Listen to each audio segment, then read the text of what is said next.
Hello everyone, I hope all of you are doing well. This video is a revision video of types of hormones, their functions and the location of the endocrine glands and what are the diseases which happen because of their hyposecretion and hypersecretion. I'll not be explaining, I'll be just going through fast for your quick revision, okay? Not much explanation will be there.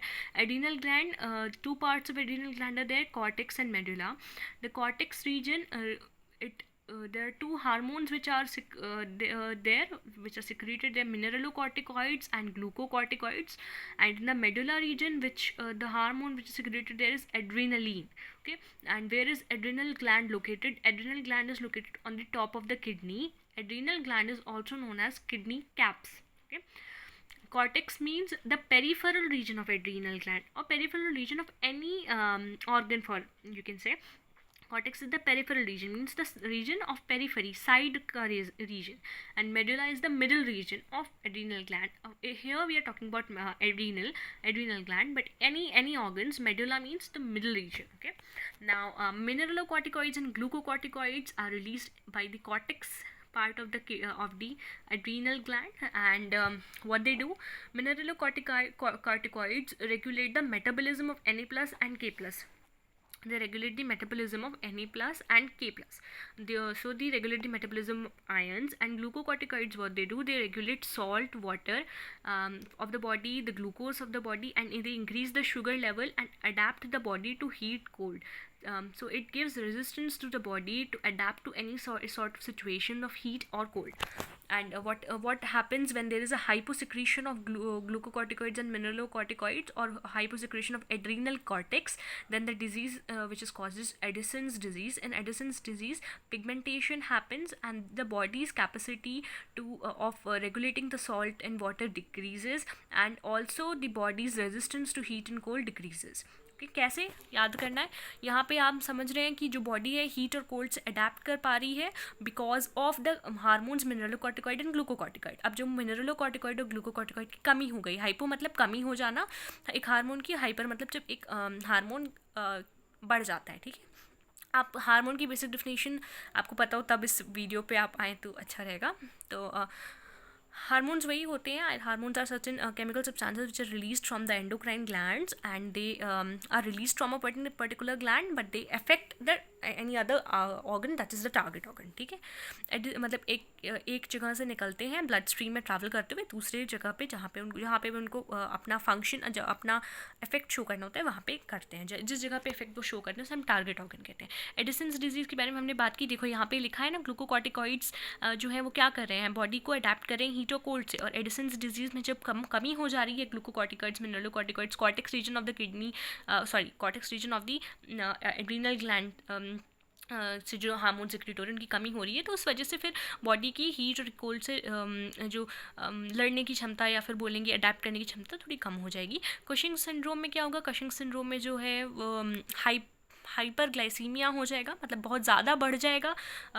Cortex region of the kidney से जो भी hormones release हो रहे हैं वो बढ़ेंगे, glucocorticoids वगैरह बढ़ेंगे. तो ग्लूकोकॉर्टिकॉइड्स क्या करें, शुगर को इंक्रीज़ कर रहे हैं, और शुगर इंक्रीज़ हो रही मतलब कि हाइपरग्लाइसीमिया. ग्लाइसीमिया मतलब ग्लूकोज एंड हाइपर मतलब ज़्यादा होना. तो कशिंग सिंड्रोम में हाइपरग्लाइसीमिया हो जाता है. तो ये बेसिकली नाम याद रखिएगा कि what happens when there is hyposecretion of adrenal cortex, you will say Addison's disease. And what happens when there is a hypersecretion from the adrenal cortex, that is Cushing syndrome. And one more disease happens because of the growth of the adrenal cortex, that is adrenal virilism. In this disease, females start developing male characters. And it also happens in males, but I don't know the name. In that particular case, the males start developing female characters. It is given in the concise book, so I thought of telling you this. Then medulla part of the adrenal gland, that releases adrenaline. Adrenaline is known as the fight and flight hormone. So it is basically responsible for fighting with any sort of emergency situation. जब भी body को कोई emergency situation को tackle करना होता है तो body में एड्रेनलिन रिलीज होता है. It is release from the middle region of the adrenal gland. What does it do, it prepares the body to meet emergency. Body में की हार्ट बीट बहुत तेज़ बढ़ जाएगी, मतलब थ्रॉबिंग ऑफ द हार्ट, मतलब कि काफ़ी तेज़ आपकी धड़कनें चलेंगी, और रिलीजिंग मोर ग्लूकोज, ज़्यादा से ज़्यादा ग्लूकोज रिलीज़ होगा ताकि बॉडी को टैकल करने में, सिचुएशन वहाँ से भागने में हेल्पफुल हो. एंड ब्लड सप्लाई जो है वो मसल्स में बढ़ जाएगी, तो और एरियाज़ जो हैं वहाँ पे ब्लड सप्लाई रिलीज़ होगी, मतलब कम हो जाएगी। जैसे कि बॉडी में हमारे जो स्किन में जो ब्लड जाता है वो थोड़ी देर के लिए वहाँ ना जाके मसल्स में जाने लगेगा, ताकि आदमी भाग सके उस सिचुएशन से। इस वजह से क्या होगा, जो स्किन है वो पेल हो जाएगी, ठीक है। दूसरा एक और चीज़ होगा, जो हमारे डाइजेस्टिव सिस्टम है उसकी में जो आर्टरीज जा रही थी वहाँ ना जाकर, वहाँ ना ब्लड जाते हुए वो वहाँ का भी ब्लड मसल्स की तरफ जाने लगेगा। क्यों? ताकि वहाँ से हम जल्दी से जल्दी भाग सकें उस सिचुएशन से को फाइट करने के लिए, ठीक है। तो इस वजह से क्या होगा, जब जो हमारे थ्रोट है वो ड्राई होने लगेगी, तो जो बॉडी में खुद पे खुद चेंजेस आते हैं। एंड ये सब चीज़ें जो हैं वो थोड़ा बहुत जो तब होती हैं जब कोई इमरजेंसी सिचुएशन को डील करना होता है। अगर मान लीजिए आपके सामने लायन आ जाए, भगवान करे ना आए, लेकिन कभी ना आए, किसी के सामने ना आए, तो तब एड्रेनालिन खूब ज़्यादा रिलीज़ होता है। और एड्रेनालिन की हाइपो या हाइपर सिक्रेशन से कोई डिजीज़ मेंशन नहीं है कंसाइज बुक में, आईसीएसई की किताब में, तो वो मैंने भी नहीं मेंशन की। पैंक्रियाज के alpha cells and beta cells होते 3 तरह के सेल्स है पैंक्रियाज में, alpha, beta and gamma cells, but in are course alpha beta cells, these are the alpha and beta cells. Pancreas is a gland which is both endocrine and exocrine. It is an endoexocrine gland. So alpha cells secrete glucagon. And first of all, let us know where is pancreas. So pancreas is located behind the stomach, surrounded by small intestine, liver and spleen. Now pancreas, the alpha cells secrete glucagon. What does glucagon do? Glucagon enables or stimulates liver to convert glycogen into glucose, thus increasing the blood sugar level. glucagon क्या करता है? glucagon stimulate करता है liver को कि वो glucagon को या ग्लूकोजन को ग्लूकोज में कन्वर्ट करे। तो इस वजह से क्या होता है, बॉडी का ब्लड शुगर लेवल बढ़ जाता है, बॉडी में शुगर का लेवल ज़्यादा हो जाता है बिकॉज ऑफ ग्लूकागॉन। और बीटा सेल्स का सिक्रेट करते हैं इंसुलिन बहुत फेमस है, तो हम सब ने जाना होगा। जो आइलेट्स ऑफ लैंगरहंस, ये जो सेल्स होती हैं ये हार्मोनल सेल्स होती हैं पैंक्रियाज की, जो अल्फा और बीटा सेल्स जिनमें होते हैं, ठीक है। तो पैंक्रियाज में अगर आप ये क्वेश्चन आता है where are islets of Langerhans located, तो they are located inside the pancreas. Hormonal cells मतलब जिन जो हार्मोन सिक्रीट करने वाली सेल्स होती हैं अल्फ़ा बीटा, वो सब उसमें होती हैं। तो इंसुलिन का क्या what are the function of insulin? The function of insulin is to enable the cell to absorb glucose and use it or convert it into glycogen and store it in liver or muscles. मतलब कि insulin क्या करता है, insulin जो है वो glucose को glycogen में कन्वर्ट करता है, यानी कि ब्लड शुगर लेवल को मेंटेन करता है, बढ़ने नहीं देता है बॉडी में ब्लड शुगर लेवल को। ब्लड शुगर लेवल बॉडी में बढ़ जाएगा तो क्या हो जाएगा, हाइपरग्लाइसीमिया, और ब्लड शुगर लेवल बॉडी में कम हो जाएगा तो क्या हो जाएगा, हाइपोग्लाइसीमिया, ठीक है। तो जब इंसुलिन की कमी होती है बॉडी में तो हमें डायबिटीज़ मिलिटस हो जाता है, और जब इंसुलिन बॉडी में ज़्यादा हो जाता है तो हाइपोग्लाइसीमिया हो जाता है, ठीक है। और इंसुलिन शॉक भी उसको कह सकते हैं। क्या होता है बॉडी में जब यही बस इंसुलिन की डिजीज़ 2 मेंशन है कंसाइज में, तो मैंने भी वही मेंशन की है। क्या होता है जब इंसुलिन बॉडी में कम प्रोड्यूस होगा, जब बॉडी में कम इंसुलिन प्रोड्यूस होगा तो कम ग्लूकोज ग्लाइकोजन में कन्वर्ट होगा, और जब कम ग्लूकोज ग्लाइकोजन में कन्वर्ट होगा तो क्या होगा, हाइपरग्लाइसीमिया हो जाएगा, जिसकी वजह से जिसको हम डायबिटीज़ मेलिटस कहते हैं। अब हाइपोग्लाइसीमिया क्या होता है, मतलब कि ब्लड शुगर लेवल कम होना, और जब इंसुलिन ज़्यादा प्रोड्यूस होगी बॉडी में तो बॉडी का जो ग्लूकोज है वो सारा का सारा ग्लाइकोजन में कन्वर्ट होने लगेगा, तो जिसकी वजह से बॉडी में हाइपोग्लाइसीमिया मतलब कि ग्लूकोज की कमी होने लगेगी।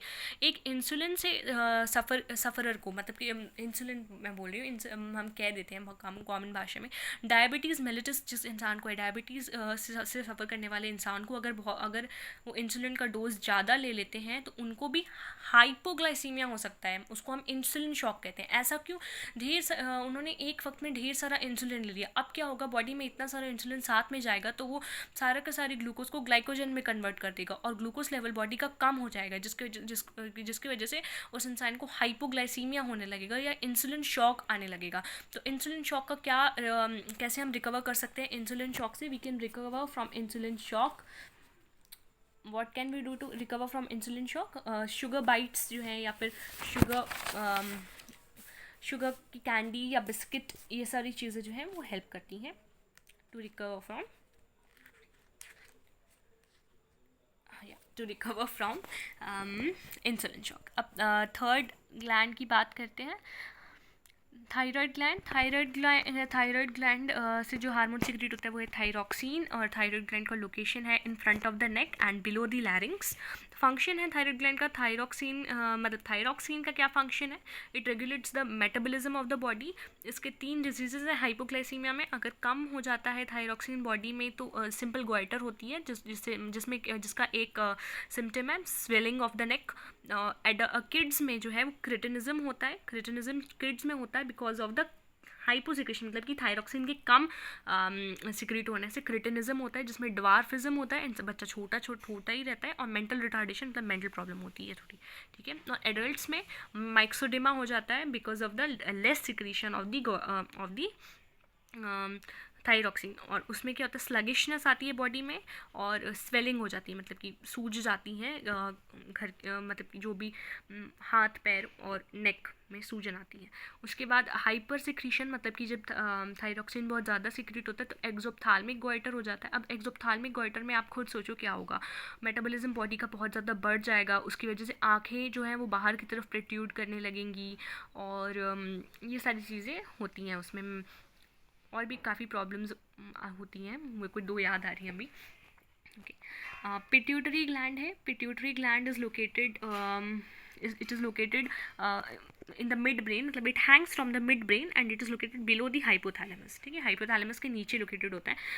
3 लोब्स होते हैं basically, anterior lobe, intermediate lobe and posterior lobe, लेकिन हमारे में तो 2 ही हैं, मतलब 2 ही के हार्मोन्स को हमें पढ़ना है। एंटीरियर लोब से 4 हार्मोन सिक्रेट हो रहे हैं, GH, ACTH, TSH and gonadotropic hormone. Now क्योंकि आप यहाँ पे हार्मोन्स रिवाइज करने आए हो तो इन तीनों के फुल फॉर्म्स आपको पता होने चाहिए।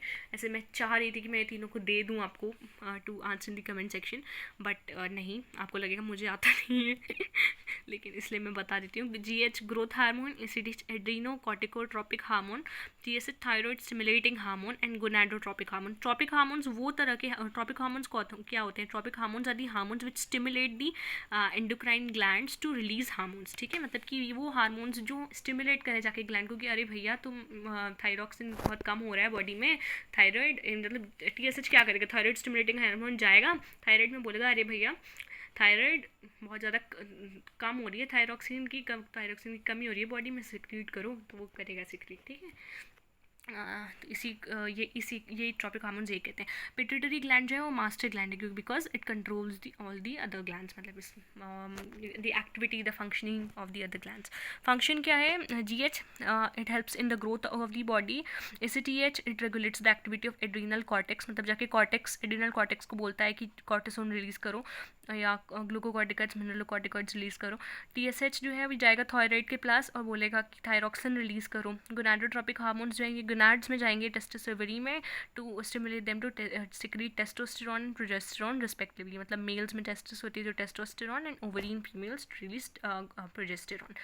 जो डिजीज़ है जो मैंशनड है हाइपोसेक्रीशन और हाइपरसेक्रीशन की, वो बस GH की मैंशनड है, यानी ग्रोथ हार्मोन की।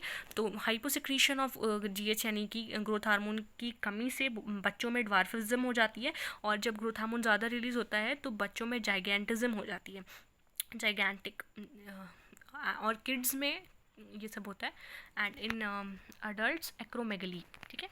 ये हमने बातें कर ली। अब पोस्टीरियर लोब में ADH जैसे that is anti diuretic hormone, जिसको हम वैसोप्रेसिन भी कहते हैं, और ऑक्सीटोसिन रिलीज़ होता है।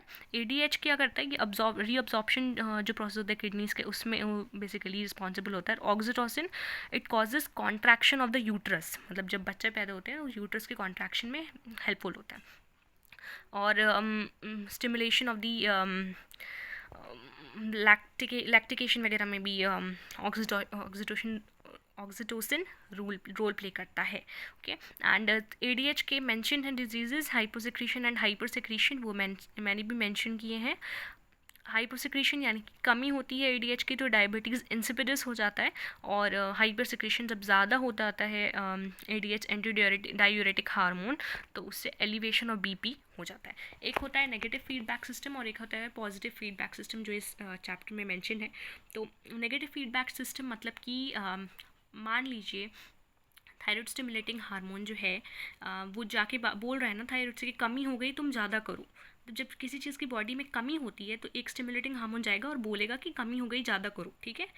और जब ज़्यादा हो जाएगा थायराइड में तो जो थायरॉक्सिन है वो जाके बोलेगा थायराइड स्टिमुलेटिंग हार्मोन की मतलब कि अब ज़्यादा हो गया है, अब तुम मत बोलो मुझे स्टिमुलेट करने को, अब कमी करनी है, ठीक है। तो इस तरह से समझ सकते हो आप। और पॉजिटिव फीडबैक मैकेनिज्म होता है कि जब बॉडी में कुछ हो हार्मोन रिलीज़ हो रहा है और बॉडी के वो ज़्यादा हो रहा है, मतलब नॉर्मल से ज़्यादा रिलीज़ हो रहा है, लेकिन बॉडी भी बोल रही है कि हाँ हो और ज़्यादा हो तुम, तो उसको हम पॉजिटिव मैकेनिज्म फीडबैक मैकेनिज्म कहते हैं। वो कब होता है, वो फीमेल्स में जब uterine contractions during the pregnancy तब होता है। मतलब जब प्रेगनेंसी होती है तो uterus has to contract, normally it does not contract but during the pregnancy it has to, so the body also supports that, okay. कि मतलब कि नॉर्मल स्टेट से अलग चीज़ हो रही है because of excessive release of the hormone, लेकिन body supporting that, okay. ऐसा बस एक बार ही, मतलब एक ही एग्जाम्पल है पॉजिटिव फीडबैक मैकेनिज्म का। और नेगेटिव फीडबैक मैकेनिज्म मतलब कि जब एक हार्मोन कम या ज़्यादा रिलीज़ हो जा रहा है, मतलब बॉडी नॉर्मल से ज़्यादा या नॉर्मल से कम हो रहा है, तो बॉडी कम हो रहा है तो बोलेगी कि ज़्यादा करो, और ज़्यादा हो रहा है तो बोलेगी कि कम करो, ठीक है। इसी को हम पॉजिटिव और नेगेटिव फीडबैक मैकेनिज्म कहते हैं, जो चैप्टर के एंड में मेंशन है। Thank you so much.